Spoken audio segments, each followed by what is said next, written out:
நெல்லை royal கிங்ஸோட captain K B Arun Karthik நம்மளோட இணைஞ்சிருக்காரு. மஸ்ட் வின் கேம், 2 மேட்ச் இருக்குது, 2 out of 2 ஜெயிக்கணும். நீங்கள் இந்த மாதிரி நிறைய பொசிஷன்ஸில் இருந்திருப்பீங்க கேபி உங்களோட லைஃப் டைமில். பட் நிறைய பேர் இருந்திருக்க மாட்டாங்க. என்ன சொல்கிறீங்க அவங்க கிட்டலாம்? ஐ திங்க் கிளீஷே வேர்ட் தான், take it as just another game அப்படின்ற மாதிரி தான்.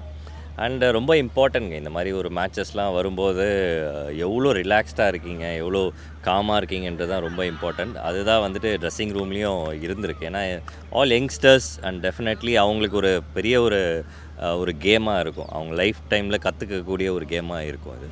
அண்ட் இந்த சீசன் பொறுத்தளவில் டீம்ஸ் குவாலிஃபை ஆக ஆரம்பிச்சிட்டாங்க. உங்கள் டீமில் என்ன அந்த மிஸ்ஸிங், அந்த பசில் பீஸ் என்ன மிஸ் ஆகிருக்குன்னு நினைக்கிறீங்க? ஒரு க்ளோஸ் கேம், ரொம்ப க்ளோஸ் கேம் நாங்கள் விட்டோம். அது ஈஸியாக கம்ஃபர்டபுளாக வின் பண்ணியிருக்கக்கூடிய ஒரு கேம், அது ஒன்று நாங்கள் மிஸ் பண்ணோம். ஐ திங்க் ஓவரால் நீங்கள் பார்த்தீங்கன்னா நல்லா கிரிக்கெட் விளையாடி இருக்கோம், எக்ஸப்ட் ஃபார் லாஸ்ட் கேம். அது கூட நீங்கள் அந்த ஒரு லாஸ்ட் ஒரு few overs of bowling and எங்களோட பேட்டிங் நீங்கள் எடுத்துட்டிங்கன்னா ஓவரால் நீங்கள் டோர்னமெண்ட்டில் பார்த்தீங்கன்னா we played a great game. அந்த மதுரை மேட்சுமே நீங்கள் பார்த்தீங்கன்னா if you remove 4 overs 11 to win of 12. ஆமாம், நாங்கள் bowling போடும்போது ஒரு 3 ஓவரையும் பேட்டிங் ஆடும்போது ஒரு 1 ஓவரையும் எடுத்திங்கன்னா game was under our control. So I think we have played a great cricket and we expect the same. Yeah, super. And திருநெல்வேலியில் wickets especially அந்த 3 லெக்கில் பார்த்தவரில் செம்ம பவுன்ஸ் இருக்குது, எஸ்பெஷலி மீடியம் பேசஸ் போடும்போது. உங்களுக்கு ஒரு பேட்டராக எனக்கு தெரியும், கட்டு புல்லு பயங்கரமாக ஃபேவர் பண்ணுவீங்க. எப்படி இருக்குது உங்கள் mind set as a batter before this game?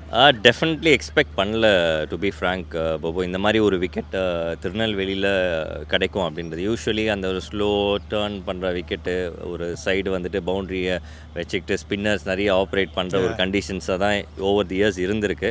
Last few இயர்ஸாக மாறி இருக்குது. அண்ட் இந்த வருஷம் ரொம்ப சர்ப்ரைசிங்காக ஃபஸ்ட்டு கேம் தான் நாங்கள் ஆடணும். அப்போ வந்துட்டு நல்ல கிராஸ் கவரிங் நல்லா இருந்துச்சு. And hats off to Lyca bowlers நல்லா போட்டாங்க. And all the fast bowlers ரொம்ப என்ஜாய் பண்ணியிருக்காங்க. ஃப்ளாட் விக்கெட்ஸில் ஆடி இந்த மாதிரி ஒரு கும் விக்கெட் பார்க்கும்போது எல்லாருக்குமே அவங்களும் ஹாப்பியாக சந்தோஷமாக பண்ணியிருக்காங்க. And it's a good challenge. நீங்கள் அது ஒரு நியூ பால் ஃபேஸை தாண்டிட்டிங்கன்னா it becomes a very good batting surface. கண்டிப்பா ஐ திங்க் ஒரு எக்ஸைட்டிங் கேம் ஆன் கார்ட்ஸ். இங்க பாருங்க, பேட்லாம் போட்டு ஆல்ரெடி ரெடி ஆயிட்டாரு, ரொம்ப நேரம் ஹோல்ட் பண்ண போறது இல்ல, நாக்கிங்.